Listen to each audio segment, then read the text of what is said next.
ડભોઈ મવડી ભાગોળ અને પલાસપાડા રેલવે ફાટક જામતી વાહનોની લાંબી કતારોથી લોકો હેરાન પરેશાન। રેલવે ફાટક પહોળી કરવા અથવા ઓવરબ્રિજ બનાવવા માગ। ડભોઈ મવડી ભાગોળ અને વડોદરા ધોરીમાર્ગ ઉપર પલાસપાડા પાસે ટ્રાફિક સમસ્યા। ફાટક પહોળી કરવા અથવા તો ઓવરબ્રિજ બનાવવા ઉઠેલી માંગ।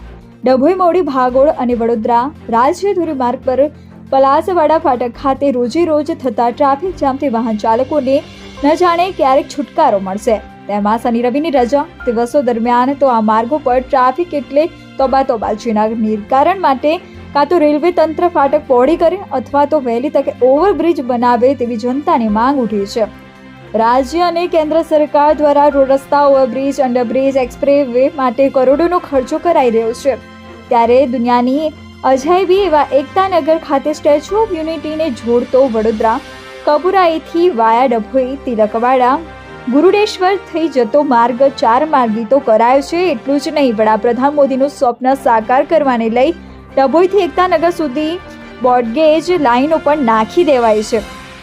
આજે એ રેલ સેવા પણ ચાલુ થઈ ચૂકી છે। ત્યારે ઠેકાણેથી આ રેલ સેવા કપુરાઈ ચોકડીથી લઈને એકતાનગર સુધીના રાજ્ય ધોરીમાર્ગ પરથી પણ પસાર થાય છે। આ સંજોગોમાં સરકાર દ્વારા ઠેકાણે જરૂરિયાતના હિસાબે ફાટકો પર ક્યાંક ઓવરબ્રિજ તો ક્યાંક અંડરપાસ પણ બનાવ્યા છે, પરંતુ લાઇન પર આવેલી પલાસવાડા ફાટક માટે તંત્ર કેમ હજુ પણ ઈચ્છા શક્તિ દર્શાવતું નથી।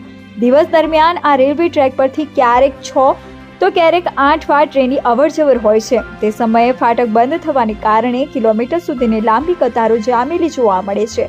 ક્યાંક ભારદારી વાહનો, મોટી એસટી બસો આમને સામને ફાટક પર આવી જતા ફાટક પરથી દ્વિચક્રી વાહનો ટ્રાફિકો જોવા મળી રહ્યા છે। ત્યારે હવે તંત્ર દ્વારા કાં તો રેલવેની ફાટકને જરૂરિયાત પ્રમાણે પહોળી કરવામાં આવે અથવા તો વહેલી તકે આ ફાટક પર ઓવરબ્રિજનું નિર્માણ થાય એવી માંગ ઉઠી છે। રિપોર્ટર વિવેક જોશી।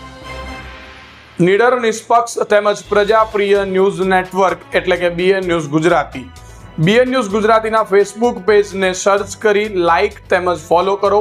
સાથે જ ઇન્સ્ટાગ્રામ પેજને પણ ફોલો કરો તેમજ યુટ્યુબ ચેનલને પણ સબસ્ક્રાઇબ કરો। બીએન ન્યૂઝ ગુજરાતી સર્ચ કરતાની સાથે જ તમામ સોશિયલ મીડિયા પ્લેટફોર્મ ઉપર બીએન ન્યૂઝ ગુજરાતીના ઓફિશિયલ પેજ આપને મળી જશે। તેમજ સમગ્ર ગુજરાતના સમાચારો સાથે બીએન ન્યૂઝ ગુજરાતીની સાથે રહી અપડેટ રહો।